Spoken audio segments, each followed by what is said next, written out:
Kita tentunya paham bahwasanya kehidupan kita ini bukan apa yang kita mau, tetapi kehidupan itu adalah apa yang Allah mau dan apa yang Allah tetapkan dalam kehidupan kita. Terkadang banyak manusia ketika menjadi pelakon mereka lupa terhadap salah satu perkara yang sangat fundamental dalam hidupnya. Hidup itu bukan apa yang kita mau, tetapi hidup itu adalah apa yang Allah gariskan dan apa yang Allah tetapkan dalam kehidupan kita.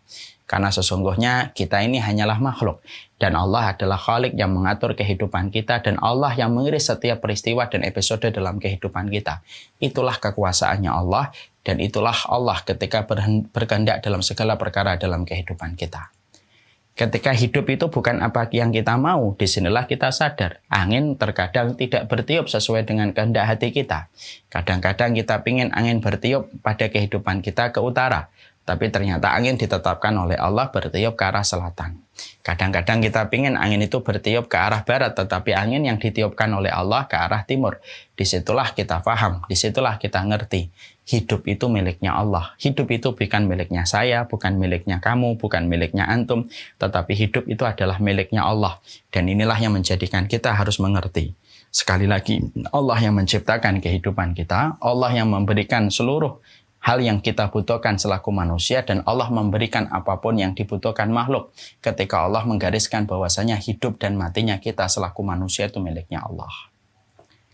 Maka setelah kita mengetahui bahwasanya hidup itu miliknya Allah, berarti yang kita pikirkan dalam hidup adalah bukan apa yang kita inginkan, tetapi yang kita pikirkan adalah apa yang Allah ridhoi, dan ini penting. Dan di antara hal yang kita harus pahami di sisi yang lain dalam kehidupan itu apa?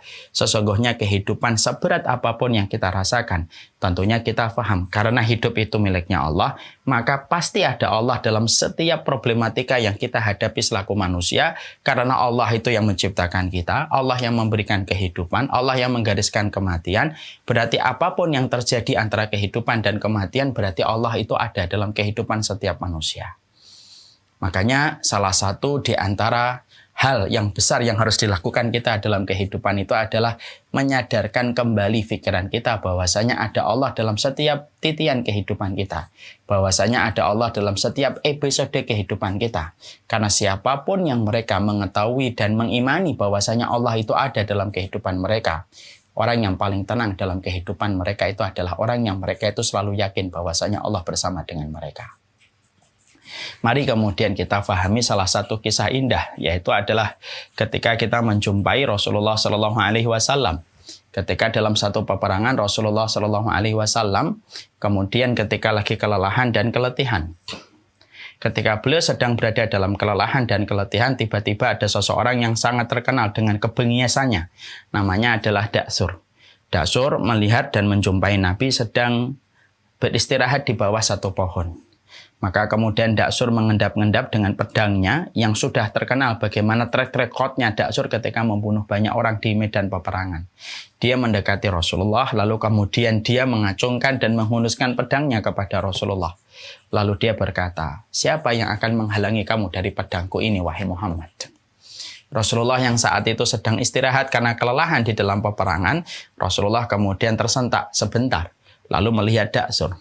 Lalu kemudian segenap langsung Daksur, ketika Rasulullah melihat Daksur sudah menghunuskan pedangnya dan siap untuk mengebaskan pedang itu kepada beliau, maka pertanyaan itu dijawab oleh Rasulullah dengan tenang, tetapi penuh dengan keimanan. Yang akan melindungi aku adalah Allah Subhanahu wa Ta'ala. Kata-kata yang disampaikan Nabi bukan kata-kata lip service. Kata-kata yang diucapkan Nabi ini bukan kata-kata yang hanya terukir di lisan, tapi kata yang terendap di bawah bulu bilik hati, lalu terangkat ke lisan dan menggetarkan ketika diucapkan. Daksur ketika mendengar kalimat Allah yang diucapkan oleh Nabi Muhammad, kalimat yang dia ingkari dan dia berbuat syirik kepada Allah yang diucapkan Rasulullah itu, maka tergetar itu kemudian tangannya Daksur dan kemudian jatuhlah pedangnya Daksur. Saat itu pula dipegang oleh Rasulullah, diambil pedangnya dan diucapkan kembali oleh Rasulullah kepada Daksur. Siapa sekarang yang akan melindungi kamu dari pedang ini?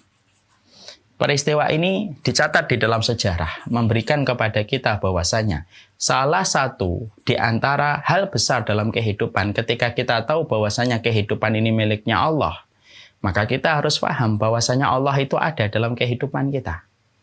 Setiap problematika yang dihadapi oleh manusia ketika manusia itu telah beriman kepada Allah, selama mereka mengimani bahwasanya Allah itu ada, maka pasti setiap masalah yang dia hadapi itu akan diselesaikan oleh Allah.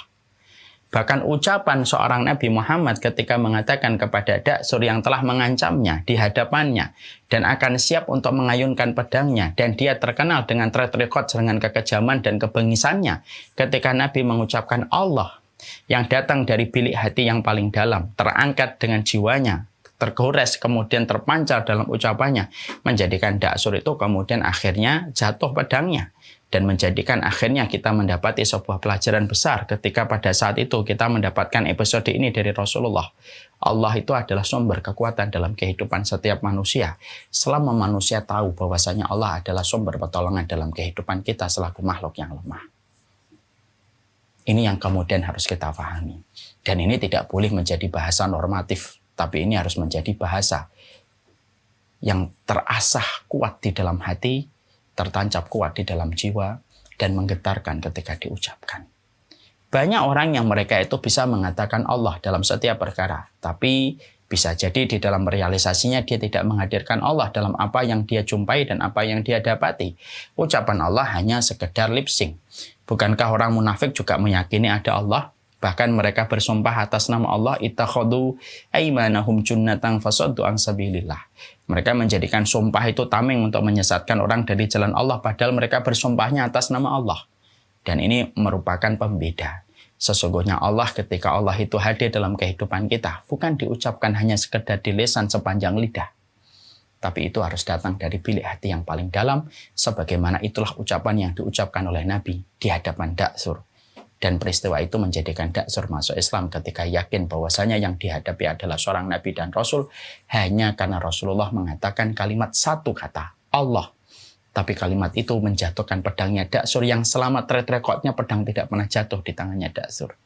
Dan akhirnya Da'sur kemudian memulai iman dan kemudian berislam.